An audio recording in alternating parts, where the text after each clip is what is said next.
PM Modi द्वारा मन की बात में जिक्र में आने वाली सीवान की प्रियंका पांडे को दरौली पूर्व विधायक रामायण माझी एवं उनके पार्टियों के सदस्यों द्वारा सम्मानित किया गया एवं गुडनी वार्ड 5 के जिला परिषद समरजीत सिंह द्वारा साल एवं चित्ताखाल पंचायत मुखिया हरिवंश रजक द्वारा 5,000 का चेक देकर सीवान की बिटिया प्रियंका पांडे को सम्मानित किया गया। यह सम्मान का कार्यक्रम प्रियंका पांडे के पैतृक गांव पांडे बहलिया में उनके घर पर रखा गया, जहां गुडनी प्रखंड के सम्मानित नेतागण एवं सम्मानित गाँव वासी भी उपस्थित रहे, जहाँ प्रियंका पांडे अपनी सम्मान में खुशी जाहिर एवं पूर्व विधायक रामायण माझी भी प्रियंका के सम्मान में बोलते नजर आए।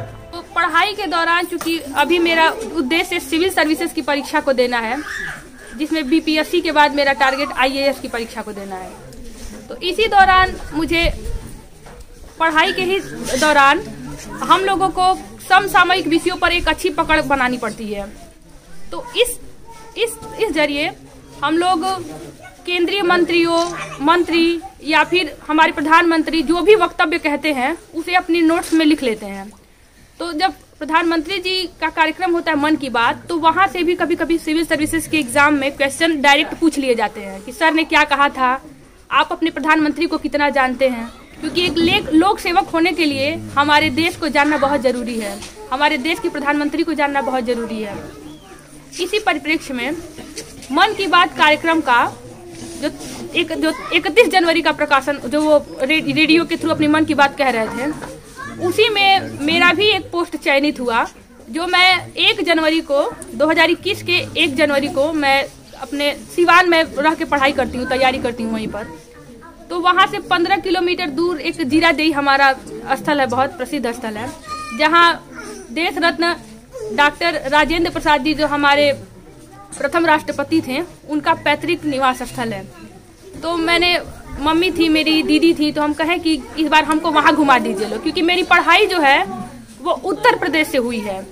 तो उत्तर प्रदेश से हुई है, तो उत्तर प्रदेश के स्मारक स्थलों में तो मैं बहुत भ्रमण की हूँ, लेकिन अपना ही राज्य, मेरा होम स्टेट बिहार है, और यही मैं बहुत कम जगह घूम पाई हूँ। तो मैं सोची कि क्यों ना शुरुआत अपने ही किसी प्रसिद्ध स्थल से की जाए। तो इसी कड़ी में मैं डॉक्टर राजेंद्र प्रसाद जी के पैतृक निवास स्थल पर गई। वहां जाने पर मुझे उनके बहुत सारी किताबें, उनकी स्मृतियां, उनके परिवार के द्वारा बिताए गए उनके पल, बहुत सब कुछ, एक उनकी पूरी जीवनी मुझे कुछ कुछ कोटेशन के माध्यम से प्राप्त हुई। लेकिन वहां जाने से पहले मेरे विचार में तनिक भी यह नहीं आया था कि मैं वहां जाऊंगी तो वहां से जो भी सीख के आऊंगी उसको मैं श्री मोदी जी के पास पोस्ट ही कर दूंगी, ऐसा कोई मेरा विचार नहीं था। इवन जब मैं वहां से आई तो मेरा पोस्ट जो गया वो 6 जनवरी को गया, और मैं भ्रमण करने के लिए 1 जनवरी को गई हुई थी। लेकिन जब मैं वहां से आई तो एक कोटेशन था उनका कि no one can push me to do which I don't wish to do, मतलब कि कोई भी आपको वह काम करने के लिए प्रेरित नहीं कर सकता है जो आप काम करना ही नहीं चाहते हैं। ये हमारे डॉक्टर राजेंद्र प्रसाद जी का उदाहरण है उनका। तो हम जो युवा है आजकल बहुत भटके हुए हैं, जैसे हम बहुत सोशल साइट्स पे हैं, तो हम लोग फेसबुक व्हाट्सएप के थ्रू जो भी मिलता है वो बिना पढ़े ही उसको पोस्ट कर देते हैं, तुरंत का तुरंत। जहाँ मिला नहीं कि फॉरवर्ड करना शुरू कर दी, पढ़ते भी नहीं है, इतना टाइम कहाँ है, बस कि मेरा खबर जल्दी पहुंचे, मेरा खबर जल्दी पहुंचे, इसकी लालसा में। तो उनका ये वक्तव्य मुझे बहुत प्रभावित किया कि सच में वही आज उन्हीं महान विभूतियों को जानने की जरूरत है हम युवाओं में, तो हमारा देश अब एक नई दिशा की ओर आगे बढ़ सकेगा।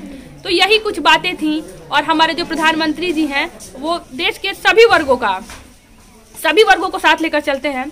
तो उन्होंने कहा था कि आप अपने विचार, जो भी आपको छोटे मोटे आपके विचार हो, अपनी बातों को मन की बात कार्यक्रम के थ्रू, या फिर आप नमो ऐप है, उनका एक ऐप है नमो ऐप, या फिर mygovernment.in वाला एक ऐप है, वहाँ पे भी आप साझा कर सकते हैं। तो यही विचार मैं साझा की थी, और ये विचार मेरे मन में इसलिए आया घूमने का, क्योंकि 15 अगस्त 2019 को लाल किले की प्राचीर से जब झंडा फहराया गया प्रधानमंत्री जी के द्वारा, तो उस समय वो टूरिज्म को प्रमोट करने के लिए कि ज़्यादा से ज़्यादा पर्यटन को, हमारे देश में पर्यटन को बहुत प्रमोशन मिले, बहुत उत्साहवर्धन हो उसका, इसके लिए उन्होंने कहा था कि आप कम से कम 15 घरेलू पर्यटक स्थलों पर जरूर जाएं। तो उन्हीं के माध्यम से मुझे ये विचार मेरे मन में कौंधता रहा। लेकिन चूंकि सिविल सर्विसेज की तैयारी में कोर्स बहुत लेंदी होता है, और मेरी उम्र भी बहुत छोटी है, मैं 23 वर्ष की ही हूँ अभी, तो घर से ही पढ़ना होता है। ऐसा कुछ नहीं कि कोचिंग का मटेरियल मिल गया और मैंने तैयारी शुरू कर दी, तो जो भी कुछ छोटी चीजें मिलती है मैं वहीं से पढ़ना शुरू कर देती हूँ। तो इसी वजह से टाइम इतना नहीं मिल पाता है कि, और मैं पारिवारिक जिम्मेदारियों को भी भली भांति निर्वहन करती हूँ। ऐसा नहीं है कि कोई काम दे दिया जाए छोटा बड़ा तो मैं पढ़ने में ही रह जाऊँ, अब घर का भी काम कर लेती हूँ। तो इस सब को देखते हुए मैं सोची कि क्यों थोड़ा और दूर भी तो जा सकती थी, लेकिन हम सोचे कि पास के ही किसी न किसी जगह पर जाया जाए। और जब वहाँ से आई, लेकिन डॉक्टर राजेंद्र प्रसाद के कुछ विचार, जैसे कि आपको मैं एक और विचार साझा करती हूँ, उसमें एक है कि डॉक्टर राजेंद्र प्रसाद जी प्रखर वक्ता थे, लॉयर भी थे, हमारे देश के पहले राष्ट्रपति भी थे, भारत रत्न भी थे। तो उनकी जीवनी, जब वो क्लास 10th में थे और वो एग्जाम दे रहे थे, उसी दौरान एक परीक्षक था, उनकी कॉपी को देखा तो वो बोला उनकी कॉपी को देखकर कि the examinee is the better than the examiner, मतलब कि जो परीक्षार्थी है वो परीक्षक से भी बेहतर है।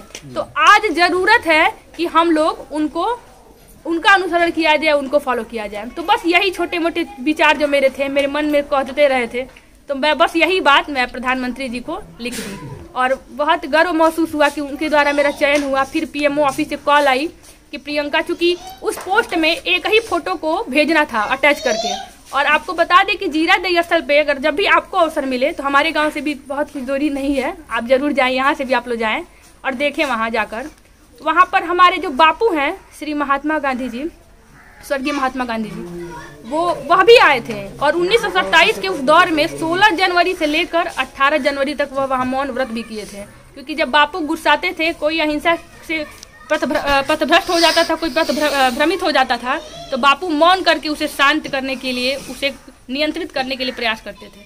तो वहाँ जाने के बाद अद्भुत जीवन लगा कि सच में जीवन धन्य हो गया, और अपने ही महान विभूतियों को समझने के लिए हमें भी वहाँ जाना चाहिए। तो यही सारी बातें मैं पोस्ट के जरिए नमो ऐप से मोदी जी को भेज दी और वहाँ चयन हुआ। फिर बहुत बधाइयाँ आई, मीडिया रिपोर्टर खूब, फोन कॉल्स, सब रिलेटिव्स बहुत खुश थे, और आप लोग का यह सब प्यार तो मुझे भी यहाँ खींच लाया अपने गांव की ओर, और बहुत अच्छा लग रहा है। लेकिन अभी मेरा टारगेट यही है कि सिविल सर्विसेज की परीक्षा को पास करें। आज ये बहुत गर्व की बात है कि आज बहलिया गांव गुठनी थाना के अंतर्गत सिवान जिला का एक गांव है, और उस गांव में अपनी बेटी बिहार को ही नहीं बल्कि राष्ट्र को गौरव की।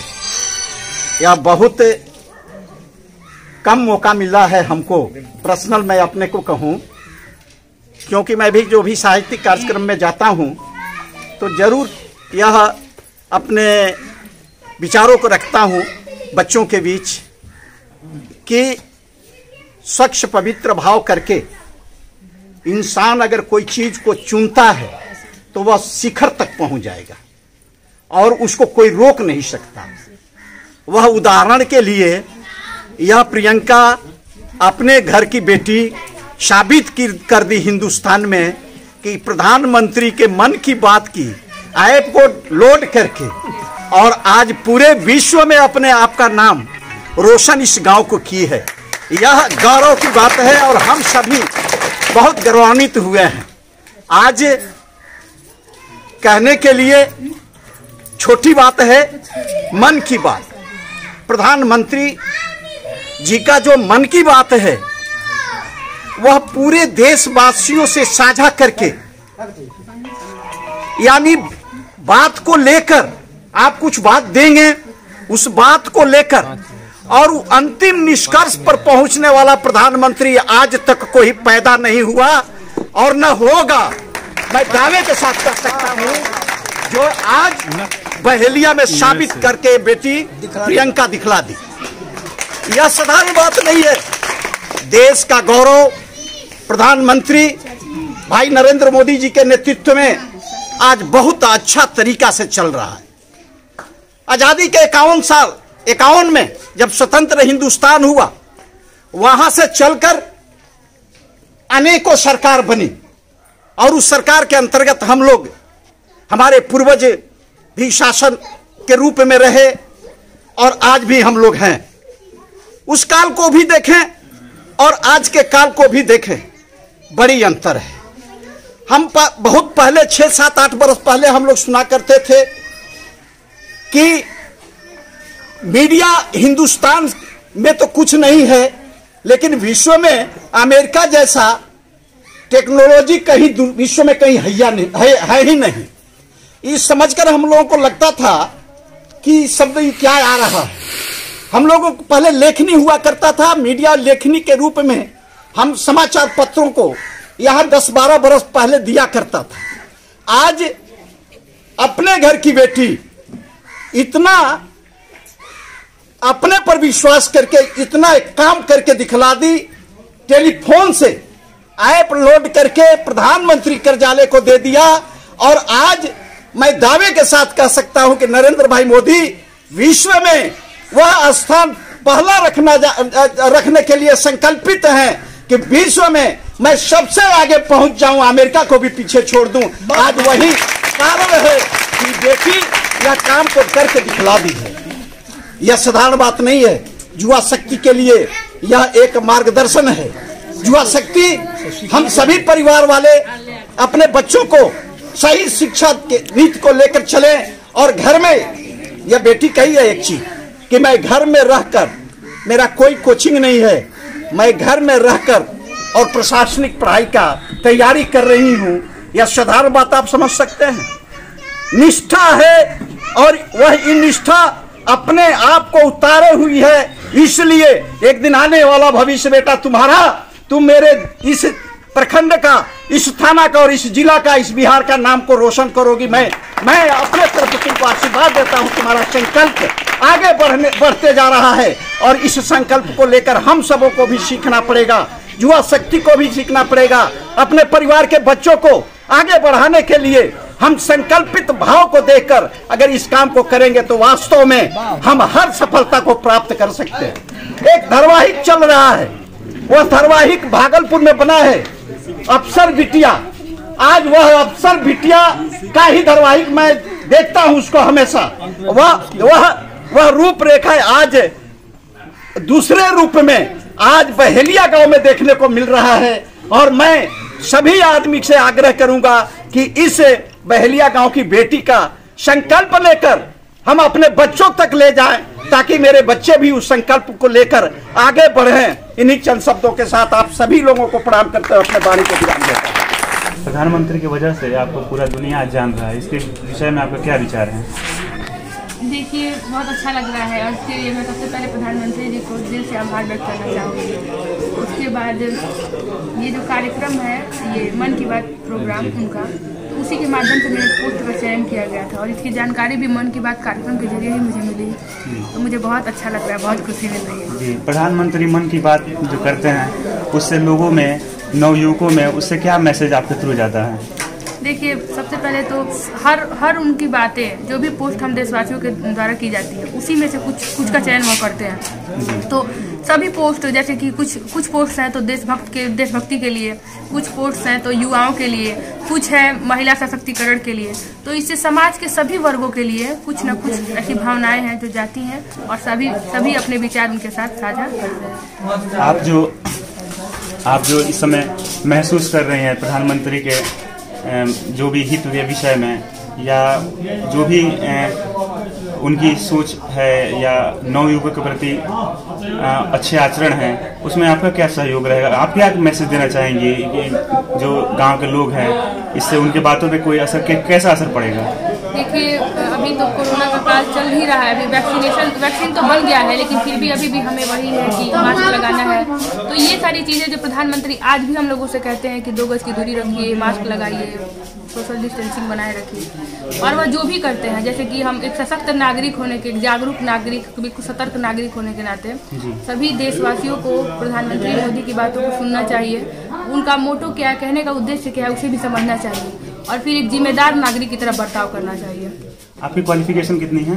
जी, हम MA किए हैं हिंदी साहित्य से। जी, आप बीपीएससी की भी बता रही थी? जी, बीपीएससी की भी तैयारी में मेंस परीक्षा लिख के आई हूँ, मेंस लिख के आई हूँ, अभी रिजल्ट नहीं आया सर। ये 66 जो नहीं सर, 65 है, 66 का प्रीटी दे के आई, 60 का भी प्रीलिम्स दे के आई हूँ, लेकिन 65 वाला 65 का प्रीलिम्स पास कर लिया था और मेंस का रिटर्न हुआ है, वो लिख के आई हूँ। और यूपीएससी की आप तैयारी कहाँ से कर रही हैं? सर, घर से ही कर रहे हैं, सेल्फ स्टडी से कर रहे हैं। जी, यूपीएससी में आप जो सब्जेक्ट है क्या है? जी, हिंदी साहित्य ही मेरा विषय है। जी, यूपी में पढ़ाई कहाँ से पूरा किए हैं? उत्तर प्रदेश में पढ़ाई मेरी जो स्कूलिंग हुई है क्लास 2 12th वो पडरौना कुशीनगर से हुई है। गर्ल्स इंटर कॉलेज है वहाँ, CO Bai Kamla Devi Tibrewal inter college है वहाँ से। और ग्रेजुएशन और पोस्ट ग्रेजुएशन ये दोनों ही देवरिया के संत विनोबा PG कॉलेज से की है। और यह कॉलेज जो है वो DDU गोरखपुर यूनिवर्सिटी जो है वहाँ से एफिलिएटेड है। अच्छा, सीवान वासियों के लिए कुछ संदेश आप देना चाहती हैं? हाँ जी, देखिए ये मेरा गृह जिला है और मेरा गृह स्टेट भी जो बिहारी है, तो मैं यही कहना चाहूँगी कि जो भी आपको जिम्मेदारी दी जाती है, चाहे एक लोक सेवक होने के नाते, एक राजनेता होने के नाते, या शिक्षक होने के नाते, या जो भी जिस विभाग में भी आप हैं, उसका भली भांति निर्वहन करिए, ईमानदारी के साथ निर्वहन करिए।